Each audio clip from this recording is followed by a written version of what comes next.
Hello everyone, my name is Daryl and today I'll be discussing about personal SEO. And this topic is very relevant to the website that I'm working this semester. I'm working actually for my personal website. And this topic, if you are also using your or wants to improve your online presence, I think that the steps that I will discuss today is will be very beneficial to you. But first, before I will discuss the steps, I want to discuss the first before the steps. The first thing that you need to do is to search for your goal. What is your goal, and why do you want people to look or to find you online? And like for example, if you are for me, I'm a marketing major. My goal is to people to find me online if they're searching for a digital marketer or for someone that can help them with social media marketing, or for I also do some illustrations. So if people wants some graphic if people wants someone to do their graphic designs, I also want people to look me online, to find me online. And so you need to discuss first on yourself or the people that you're working with, what is the biggest goal that they or why they want people to find them online. And if you or your client already discuss the things, the goal, or what you want people, why you want people to look you online, then you can proceed to these 8 steps on how to optimize your personal branding. These 8 steps are very important, and I know that this will benefit you and your online presence. So this is in chronological order or order of importance. And first stop is, if you really want, if you're just basic in the basic sense, if you really want people to look you online, because people most of the time, if you want to look people online, you can search their name on Google, and you don't want actually to for your future clients or your future employers to look uh, other than your personal works. So that's why we're doing our personal SEO optimize our personal branding online. The first one is your LinkedIn profile. It is really important. I think that everyone should have their LinkedIn profile, but it is also important to optimize your LinkedIn profile. One thing that I learned about discovering about this topic is that you can claim your own domain through LinkedIn, through your LinkedIn profile. Because sometimes people just look online and, like for example, my name, like Daryl Bilog, they will look it online, and people just see some scribbles on the domain for my personal LinkedIn profile.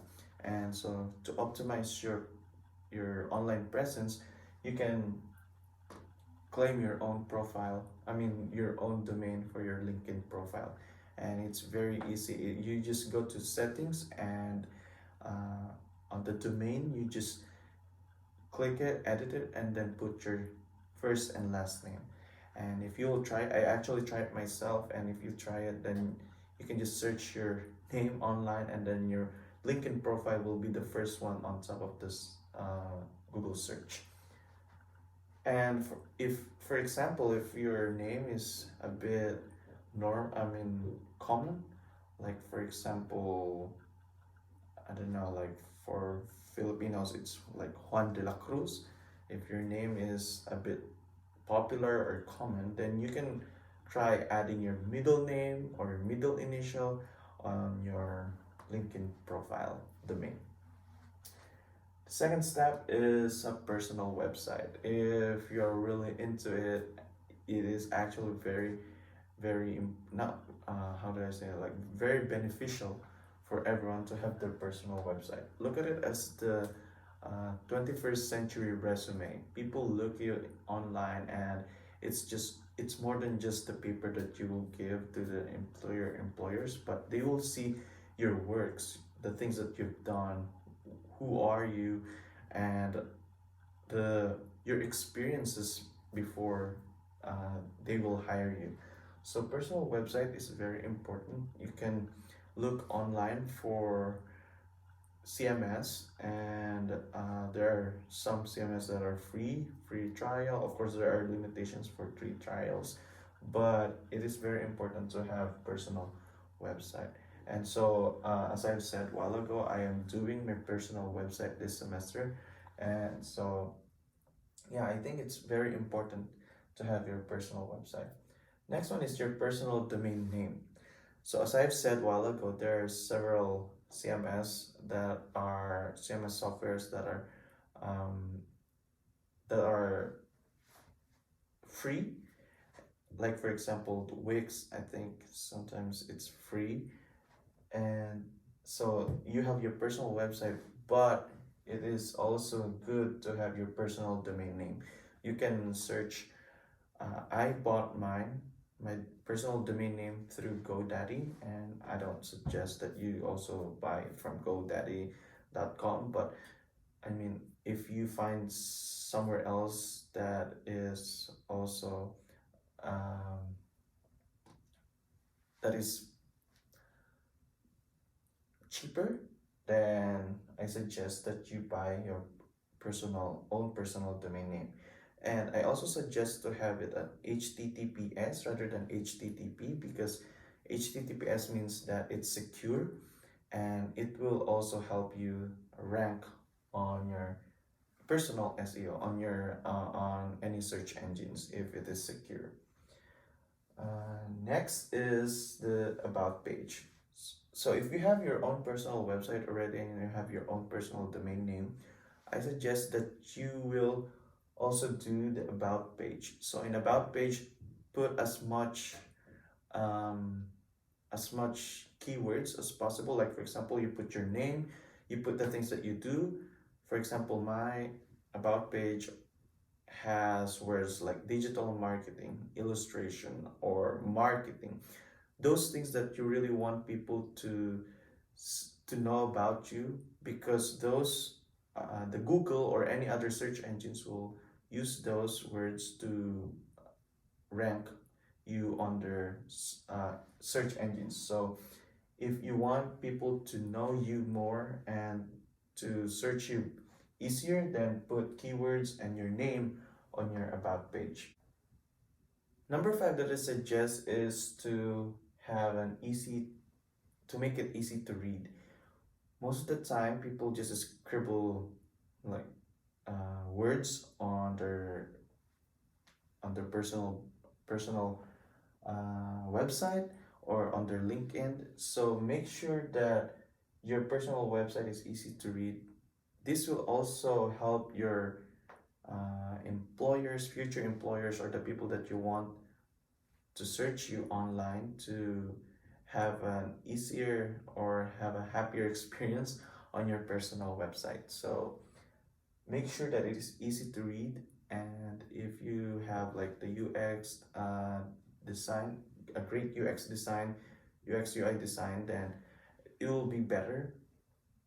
The sixth thing that you can do to optimize your personal SEO is meta information. So meta description, uh, you usually do it on your CMS, and as I've said, put keywords on your meta descriptions, and don't just put a lot of words. Be careful also of using a lot of words, because Google might think that you're overusing keywords, and that will hurt your own ranking on their search engines. The seventh thing that you need to consider on your personal branding and increasing your online presence is the alt text. So alt text means alternative text, and you usually do it. There are two things actually that is why we are using alt text. First is uh, it is very beneficial for. So let me go back one step. So alt text is, we put it on all the images, on the images on our website. As I've said, it is very beneficial. First, because this will give your this will give people with sight impairments to know more about the images that you're putting on your website. And the second benefit of using alt text is Google can also use this as keywords. For example, if your image is a little bit big and it's hard to load on a website, like for example on a phone, then people can see just the alt text. That means they will have an idea on what you put as an image on your website. And yeah, there are actually some plugins that you can use to, if you're like concerned on about how big an image should be, then there are some, you can search some softwares or plugins on your computer where you can squeeze images to put it on your website. The eighth thing that we need to do is the speed. As I've said, uh, you can squeeze things like images on your website through plugins or through some softwares or apps. Or you can also use, if you're good in, or if you know Photoshop, even though if you're not good like Photoshop, just learn some basic stuff on Photoshop, and you can squeeze, you can actually make an image smaller. Then it will be beneficial for your speed. And yeah, those are the 8 things that will help you optimize your SEO. And last thing that I will discuss is about this last suggestion that I find very beneficial to everyone. Find a website you can base your own website. So if you're very new in personal branding and you don't know what to do, then I suggest that you search your, I would say, competitor and online, and look into their own website and just see how they do it. How do they use their about page? How do they use their blog? Do they use a lot of blogs, a lot of images? Is it phone friendly? Is it, the images are high quality? So just look on others website and see what they are doing. And so yeah, this is what I learned on my research about using personal SEO to rank higher on any search engines. Thank you.